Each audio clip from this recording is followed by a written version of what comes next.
Hi friends, रोज PCS classes में आपका स्वागत है। आज देखते हैं हमारे परीक्षा के नज़रिए से कौन कौन से टॉपिक बेहद ख़ास हैं। तो शुरू करते हैं। न्यूज़ में था world earth day, share market, IL&FS company, ब्याज सहायता योजना, कोविड इंडिया सेवा, G20 संगठन, पालघर मॉब लिंचिंग, भारतीय बैडमिंटन संघ, दपोरिजी ब्रिज, शोध सिंधु और कपिल देव त्रिपाठी। इसके बाद बिहार से संबंधित देखेंगे करंट्स, और आखिरी में आज का सवाल। तो फ्रेंड्स, मेरा इसमें पहला जो टॉपिक है वर्ल्ड अर्थ डे। दरअसल ये न्यूज़ में इसलिए था कि आज 22 अप्रैल है और 22 अप्रैल को प्रत्येक वर्ष विश्व पृथ्वी दिवस मनाया जाता है। और इस साल का जो महत्वपूर्ण विशेषता रही वर्ल्ड अर्थ डे मनाने का, वह यह है कि इस बार इसे डिजिटली तरीके से मनाया गया। प्रतिवर्ष तो लोग इकट्ठा होते थे, एकत्रित होते थे और इस डे को सेलिब्रेट करते थे, लेकिन चूँकि अभी कोविड-19 की वजह से ऐसा करना पॉसिबल नहीं हुआ, इस वजह से राजनेताओं ने इसे डिजिटल तरीके से सेलिब्रेट किया है। तो जान लेते हैं वर्ल्ड अर्थ डे क्या है। विश्व पृथ्वी दिवस की शुरुआत अमेरिका से मानी जाती है और इसे 1970 ईस्वी से प्रारंभ किया गया था। इसका उद्देश्य है पशु पक्षियों की रक्षा करना और पर्यावरण के प्रति जागरूकता फैलाना। 2020 में जो वर्ल्ड अर्थ डे मनाया गया, इसका विषय था जलवायु परिवर्तन में कार्रवाई। हम लोग जानते हैं फ्रेंड्स कि आज हमारा जलवायु जो है काफ़ी प्रदूषित हो चुका है, जिसके कई खतरनाक परिणाम देखने को मिल रहे हैं, चाहे वह जलमंडल हो, स्थलमंडल हो या वायुमंडल हो। ये तीनों जगह जो है अपने बुरे परिणाम को दिखा रहा है, और यह सब परिणाम जो मिल रहा है हमें, यह खुद मानव जाति के द्वारा किए गए कर्मों का फल है। जलमंडल के तहत तो हम पानी की तरफ देखते हैं तो उसका तापमान दिनों दिन कम होता जा रहा है और कहीं कहीं बढ़ता भी जा रहा है। यानी जलमंडल के तहत जो हमारे पशु हैं, जो वनस्पतियां हैं, उनके लिए जो जलवायु चाहिए, जो हमें मौसम चाहिए, तापमान चाहिए, आर्द्रता चाहिए, उस हिसाब से उन्हें अब नहीं मिल पा रहा है, जिस कारण से हमारा जलमंडल भी खतरे में है। उसी तरह से हमारा स्थलमंडल में देखिए हर रोज़ ग्रीन हाउस गैस में वृद्धि हो रही है। तो इस तरह से जलवायु परिवर्तन जो है एक बहुत लंबी टॉपिक है। फिर कभी मौका मिला तो इस पर हम डिटेल से चर्चा करेंगे। तो फिलहाल इतना जान लेना है कि आज विश्व पृथ्वी दिवस था और कल यानी 21 अप्रैल को सिविल सर्विस डे मनाया गया था, क्योंकि इसी दिन सरदार वल्लभ भाई पटेल ने 1947 ईस्वी में सिविल सेवकों को संबोधित किया था। उसी याद में सिविल सर्विस डे मनाया जाता है। नेक्स्ट टॉपिक है शेयर मार्केट। ये में था क्योंकि शेयर मार्केट का जो हाल है वह 1011 अंक से लुढ़क गया है, यानी इसमें कमी आई है, कमी देखने को मिली है। तो शेयर मार्केट में जो सबसे ज़्यादा गिरावट देखने को मिला है, सबसे ज़्यादा जो नुकसान हुआ है, वह इंडसइंड बैंक को हुआ है। इसमें 12% से अधिक की गिरावट दर्ज की गई है, जबकि पूरे शेयर मार्केट में 3% की गिरावट देखने को मिली है। शेयर मार्केट के तहत कंपनी जो अपने पूंजी को कलेक्ट करती है, उसके लिए दो मार्केट है। एक को कहते हैं BSE यानी बॉम्बे स्टॉक एक्सचेंज, और दूसरा है NSE नेशनल स्टॉक एक्सचेंज। ये दोनों एक्सचेंज से बहुत सारी कंपनीज अपनी पूंजी का कलेक्शन करती है, और इस शेयर मार्केट का जो कंट्रोल होता है वह एक संस्था है सेबी, वही इस मार्केट को कंट्रोल करती है कि किसी तरह का इसमें कोई घोटाला ना हो। सेबी का फुल फॉर्म होता है stock exchange board of India, जिसका गठन 1988 में किया गया था और इसे 1992 ईस्वी में मान्यता मिली थी। इसका हेडक्वार्टर मुंबई में है। अगला टॉपिक है फ्रेंड्स IL&FS कंपनी। चूँकि यह न्यूज़ में थी क्योंकि बम्बई हाई कोर्ट ने इस कंपनी के खिलाफ दायर मुकदमा को रद्द कर दिया है। सरकारी संस्था थी जो इस कंपनी के खिलाफ में मुकदमा दर्ज की थी, तो उसी को मुंबई हाई कोर्ट ने खारिज कर दिया है। तो उसी के संदर्भ में जान लेते हैं IL&FS कंपनी क्या है। इसका पूरा नाम infrastructure leasing and financial services है। यह कंपनी चूँकि इंफ्रास्ट्रक्चर के लिए काम करती है और पिछले साल यानी 2018-19 में यह कंपनी काफ़ी हाईलाइटेड थी क्योंकि क्राइसिस के दौर से यह गुजर रही थी। ये पूरी तरह से मतलब दिवाला हो चुकी थी कंपनी। तो ये था IL&FS कंपनी। नेक्स्ट है ब्याज सहायता योजना। इस योजना में किसानों को खेती करने के लिए 2% की ब्याज दर पर बैंक कर्ज देती है और उसके बाद किसान को प्रति महीने किस्त के रूप में इस कर्ज को चुकाना पड़ता है।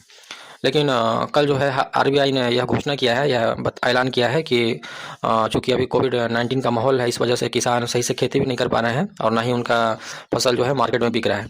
इसलिए बैंकों को RBI ने निर्देश दिया है कि 3 महीने के लिए किसानों को छूट दे दे किस्त जमा करने के वास्ते, यानी मार्च, अप्रैल और मई तक किसान जो है किस्त जमा नहीं कर पाएंगे, इसलिए बैंक उनके खिलाफ कोई कार्रवाई ना करे।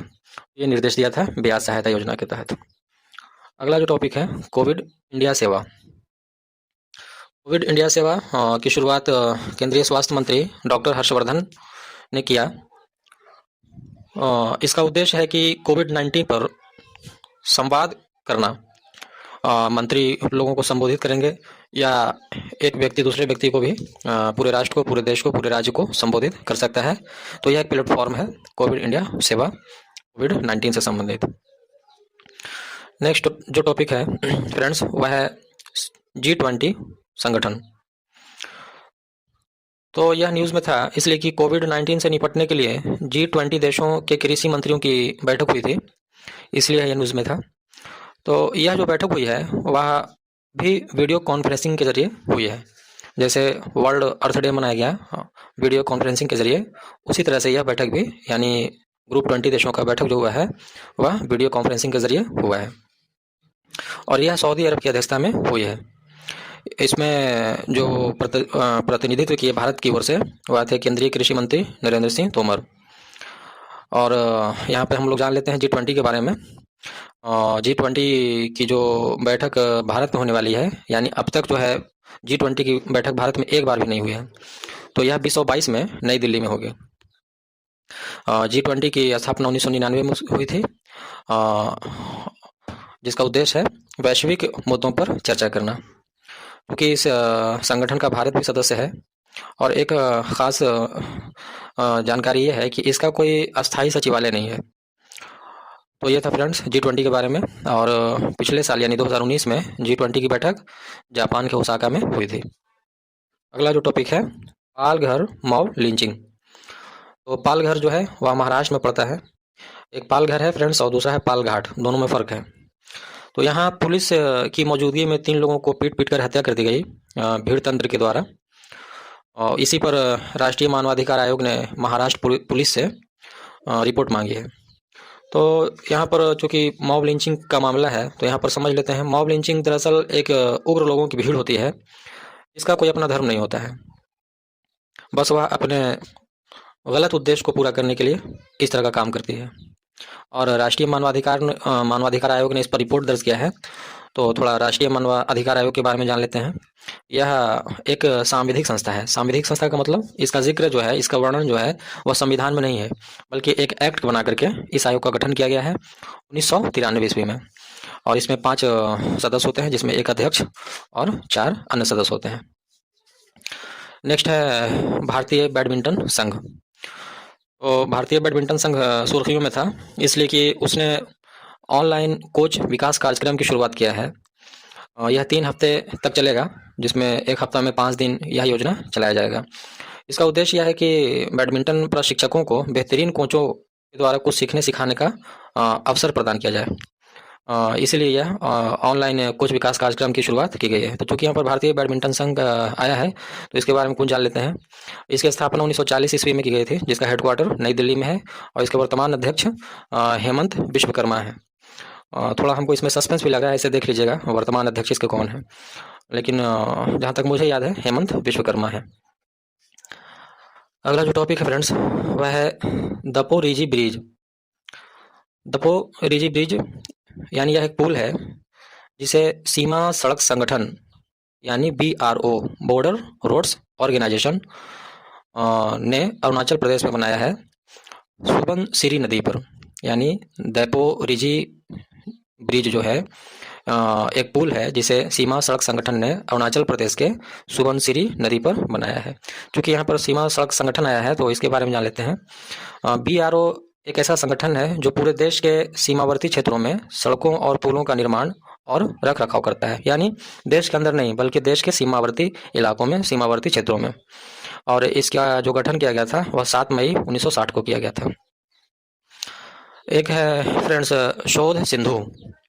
शोध सिंधु चूँकि यह एक ऑनलाइन प्लेटफॉर्म है जिसके अंतर्गत शोध कर रहे हैं यानी रिसर्च कर रहे हैं छात्रों को ऑनलाइन पुस्तकें उपलब्ध कराई जाती है, तो इसी से जुड़ा हुआ था शोध सिंधु। आज का एक देख लेते हैं फैक्ट, वो है कपिल देव त्रिपाठी के बारे में। चूँकि इन्हें राष्ट्रपति का सचिव नियुक्त किया गया है, इसीलिए यह न्यूज़ में छाए हुए थे, कपिल देव त्रिपाठी। अब चलते हैं अपने बिहार की ओर। बिहार से संबंधित 3 टॉपिक्स न्यूज़ में देखने के लिए मिला। पहला है कुटुम्बा ग्राम पंचायत, दूसरा नेशनल वाटरवेज नंबर 1 और तीसरा जो है रोड एक्सप्रेस कंपनी। कुटुम्बा ग्राम पंचायत यह बिहार राज्य के औरंगाबाद ज़िले में है और भारत सरकार ने इसे बाल मित्र ग्राम पंचायत पुरस्कार से सम्मानित किया है। यह पुरस्कार पाने वाला कुटुम्बा ग्राम पंचायत बिहार का एकमात्र ग्राम पंचायत है और इस तरह का पुरस्कार जो है पूरे भारत में 30 ग्राम पंचायत को प्रदान किया गया है। तो इसलिए यह न्यूज़ में था फ्रेंड्स।